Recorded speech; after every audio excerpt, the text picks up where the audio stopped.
Well, good morning, gang. Hey, today we're going to show you guys how to putty or fill your shadow box. And I was all excited. I reached into my storage cabinet and I had a container of stain putty, which is what we're going to put in the holes that were made by the nails. When I was all excited, and I pried off the lid, and apparently I was saving the container for something. So I don't have any putty at home, and sometimes putty comes in a container like this and it's a powder. Sometimes it comes and it's a paste, like toothpaste, in a container like this. And sometimes it comes in a tube like toothpaste. There's all kinds of putty and filler. And unfortunately, at my house, I don't have any. So what I'm going to do is I'm going to take a paper plate. And notice I have a little glue on there. And I'm going to take a little bit of sawdust that I have. Actually, I have a lot of sawdust. And I'm going to mix up some sawdust. And you can get this from sanding your shadow box. I just took it out of a sander that I had.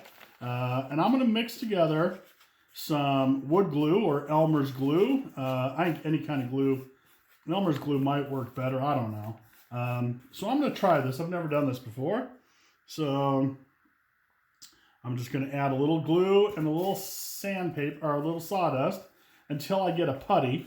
And I don't want to overdo it. I'm not putting a ton of glue in there because I don't want to make 10,000 pounds of this and waste a bunch of materials here, but I got to make enough to do the whole box.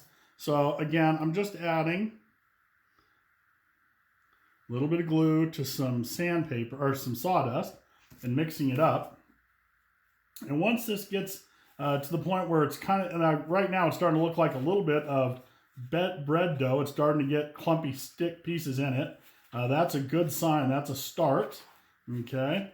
But I'm just using an old paint stick I have here. So I'm going to add just a little more. Okay. And again, I think Elmer's glue would work as well as anything with this. And this might work. This might be a total disaster. We'll find out. And if you don't have any way to putty your box, that's fine. Don't putty it. Okay.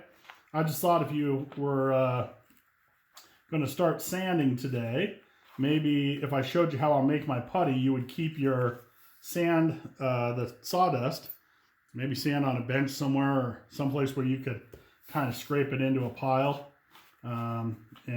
So, ooh, look at this. This is starting to look like actual wood putty.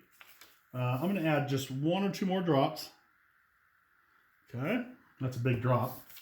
And mix that in. We're going to call that our putty for our shadow box, okay? And I'm going to go ahead and make sure I scrape up as much as I can get here. All right, so now, see, I have some on here. And again, we usually use a putty knife, of which my putty knife is who knows where. So I'm going to take my shadow box. It's all sanded. I'm going to blow the sawdust out of those nail holes. And what I'm going to do is I'm just going to place my knife across the top and give it a smear. And this might work and it might not. And we'll see when it's done, okay? So I'm going to go through and do this on top of all those holes. I'm going to stick that in there. Just force the putty in with my paint stick here. And if you want to use your hands, whatever you think will work best. And I'm just going to work my way around the box here. Just force that putty in those holes. Now notice, I puttied this side, so I don't want to set it down because that will get all over the table. And it will also pull the putty back out of there if I set it down on those holes. So once I do one side, I'm just going to hold it up in the air.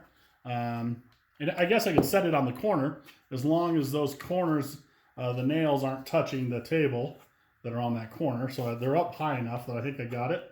And so I'm just going to come in here and putty these really good. I'm kind of running out of putty here. That looks pretty good. And again, I don't want to leave a big pile of this on there. If you leave a big, huge pile on top, it's going to take forever to sand it off. So I want to leave just enough that I think the hole is filled and then go from there, okay? Now, I have some extra here. And I guess if I wanted to get fancy, I could do the back, but I'm not gonna. I'm gonna let those dry. And the biggest mistake we can make at this point is try to sand the extra off before the putty is completely dry. So I'm gonna let this sit overnight. And then after I know that that glue and the sawdust is all dried back out 100%, I'm gonna take my sandpaper and I'm gonna go back over this. I'm gonna sand it down until I see just the dot where the putty went in the nail hole. I'm going to take all the rest extra off, okay? And that, like I said, that could be time consuming. So I'm kind of preparing myself for, another half hour, 45 minutes worth of sanding. But that's the whole